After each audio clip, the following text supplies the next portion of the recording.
तलवार धनुष और पैदल सैनिक कुरुक्षेत्र में खड़े हुए, रक्त पिपासु महारथी एक दूजे सम्मुख अड़े हुए। कई लाख सेना के सम्मुख पांडव 5 बेचारे थे। एक तरफ थे योद्धा सब, एक तरफ समय के मारे थे। महासमर की प्रतीक्षा में सारे ताक रहे थे जी, लेकिन पार्थ के रथ को तो खुद केशव हाँक रहे थे जी। रणभूमि के सभी नजारे देखने में कुछ खास लगे। माधव ने अर्जुन को देखा, अर्जुन उन्हें उदास लगे। कुरुक्षेत्र का महासमर एक पल में तभी सजा डाला। शंख उठा श्री कृष्ण ने मुख से फूका और बजा डाला। हुआ शंखनाद जैसे ही वैसे सबका गर्जन शुरू हुआ। रक्त बिखरना शुरू हुआ, फिर सबका मर्दन शुरू हुआ। श्री कृष्ण ने बोला, उठो पार्थ और एक आंख को मीच जरा, गांडीव पर बाणों को रख प्रत्यंचा को खींच जरा।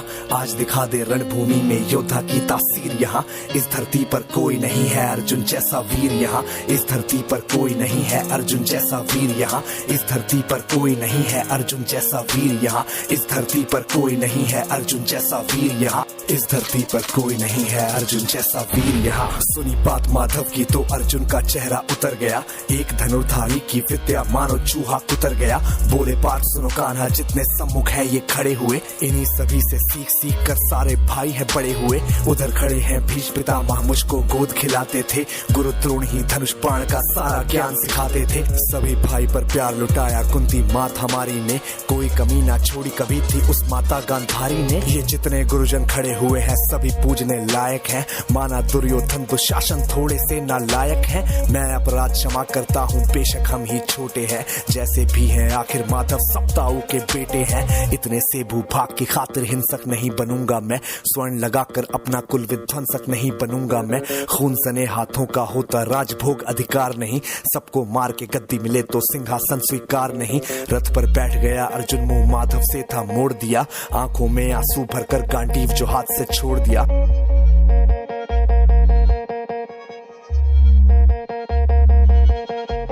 गांडीव जब छूटा तब माधव भी कुछ अकुचाए थे। शिष्य पार्थ पर गर्व हुआ और मन ही मन हर्षाए थे।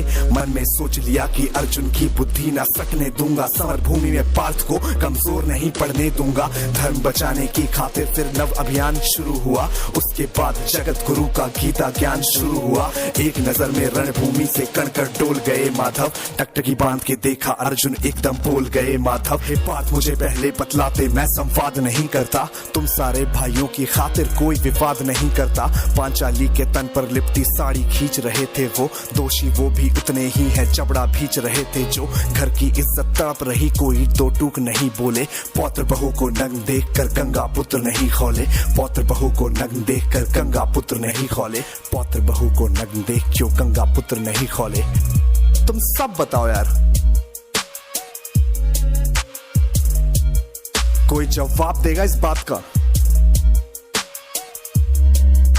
और अर्जुन तुम कायर बनकर हो बैठे पार्थ, बड़ी बेशर्मी है। संबंध उन्हीं से निभा रहे जो लोग यहाँ पे अधर्मी है। धर्म के ऊपर आज यहाँ है भारी संकट खड़ा हुआ, और तेरा गांडीव पार्थ क्यों रथ के कोने में पड़ा हुआ। धर्म पे संकट के बादल तुम छाने कैसे देते हो, कायरता के भाव को मन में आने कैसे देते हो। हे पांडु के पुत्र धर्म का कैसा कर्ज उतारा है। शोले होने थे आंखों में पर बहती जलधारा है।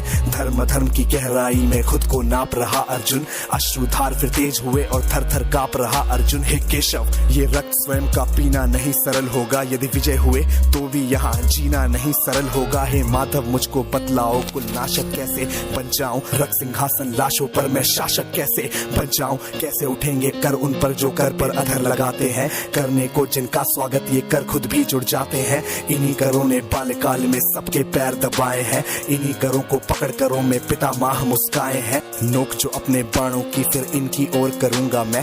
केशव मुझको मृत्यु दे दो उससे पूर्व मरूंगा मैं। बाद युद्ध के मुझे न कुछ भी पास दिखाई देता है। माधव इस रणभूमि में बस नाश दिखाई देता है। बात बहुत ही भावुक थी पर जगत गुरु मुस्काते थे। ज्ञान की गंगा गीता द्वारा चक्रधारी बरसाते थे। जन्म मरण की योद्धा यहाँ पे बिल्कुल चाह नहीं करते। क्या होगा अंजाम युद्ध का ये परवाह नहीं करते। हे पार्थ यहाँ पे कुछ मत सोचो, कर्म पे ध्यान लगाओ तुम। बाद युद्ध के क्या होगा ये मत अनुमान लगाओ तुम। इस दुनिया के रक्तपात में कोई तो एहसास नहीं। निज जीवन का करे फैसला, नर के बस की ये बात नहीं। तुम ना जीवन देने वाले नहीं मारने वाले हो, ना जीत तुम्हारे हाथों में, तुम नहीं हारने वाले हो। ये जीवन दीपक की भांति यूं ही जलता रहता है, पवन वेग से बुझ जाता है वरना जलता रहता है। मानव वश में शेष नहीं कुछ, फिर भी मानव डरता है। वह मरकर भी अमर हुआ जो धर्म की खातिर मरता है। ना सत्ता सुख से होता है, ना सम्मानों से होता है। जीवन का सार सफल बस बलिदानों से होता है। देह दान योद्धा ही करते, ना कोई दूजा जाता है। रणभूमि में वीर मरे तो शव भी पूजा जाता है। सेना युद्ध में जैसे अपने खोटे शस्त्र बदलती है, दिव्य आत्मा मानव देह में वैसे वस्त्र बदलती है। हे केशव कुछ समझ गया पर कुछ कुछ असमंजस में हूँ। इतना मैं हूँ समझ गया, ना स्वयं मैं खुद के वश में हूँ। ये मान और सम्मान बताओ, जीवन के अपमान बताओ। जीवन मृत्यु क्या है माधव रण में जीवन दान बताओ। काम क्रोध की बात कही, मुझको उत्तम काम बताओ। अरे खुद को ईश्वर कहते हो तो जल्दी अपना नाम बताओ। इतना सुनते ही माधव का धीरज पूरा डोल गया। तीनों लोगों का स्वामी बेहद गुस्से में बोल गया। सारी सृष्टि को भगवान बेहद गुस्से में लाल दिखे। देवलोक से देव डरे, सबको माधव में काल दिखे। अरे कान खोल कर सुनो पार्थ, मैं ही त्रेता का राम हूँ। कृष्ण मुझे सब कहते हैं, मैं द्वापर का घनश्याम हूँ। रूप कभी नर नारी का धर के मैं ही केश बदलता हूँ। धर्म बचाने की खातिर मैं अनगित वेश बदलता हूँ। विष्णु जी का दशम रूप मैं परशुराम मत वाला हूँ। नाग कालिया के फन पे मैं मर्दन करने वाला हूँ। बाकासुर और महिषासुर को मैंने जिंदा गाड़ दिया। नरसिंह बन के धर्म की खातिर हिरण्यकश्यप फाड़ दिया। रतनिक नहीं भी चलता है, मैं ही आगे बढ़ता हूँ। धनुष हाथ में तेरे पर रणभूमि में मैं लड़ता हूँ। इतना कहकर मौन हुए फिर खुद ही सकुचाए केशव। पलक झपकते ही अपने दिव्य रूप में आए केशव। दिव्य रूप का तेज अनोखा सबसे अलग दमकता था। कई लाख सूरज जितना चेहरे पर तेज चमकता था। इतने ऊंचे थे भगवान सर अंबर से जा लगता था। और हजारों भुजा देख कर अर्जुन को डर लगता था। माँ गंगा का पावन जल उनके कदमों को चूम रहा था। और तर्जनी उंगली में चक्र सुदर्शन घूम रहा था। नदियों की कलकल सागर का शोर सुनाई देता था। श्री कृष्ण के अंदर पूरा ब्रह्मांड दिखाई देता था। जैसे ही मेरे माधव का कद थोड़ा सा बड़ा हुआ, सहमा सहमा था अर्जुन एकदम रथ पे फिर खड़ा हुआ। गीता के इस ज्ञान से सीधे हृदय में ऐसे प्रहार हुआ। मृत्यु के आलिंगन हेतु फिर अर्जुन तैयार हुआ। मैं धर्म भुजा का वाहक हूँ, मुझको कोई मार नहीं सकता। जिसके रथ पर भगवान हो वो युद्ध में हार नहीं सकता। जितने यहाँ अधर्मी है चुन चुन कर उन्हें सजा दूंगा। इतना रक्त बहाऊंगा धरती की प्यास बुझा दूंगा। अर्जुन की आंखों में धर्म का राज दिखाई देता था। पार्थ में अब केशव को बस यमराज दिखाई देता था। जिधर चले फिर बाण पार्थ के सब पीछे हट जाते थे। रणभूमि के कोने कोने लाशों से पट जाते थे। यदा यदा ही धर्मस्य ग्लानिर्भवति भारत अभ्युत्थानम धर्मस्य तदात्मानं सृजाम्यहम् परित्राणाय साधूनां विनाशाय च दुष्कृतां धर्म संस्थापनार्थाय संभ्रमामि युगे युगे।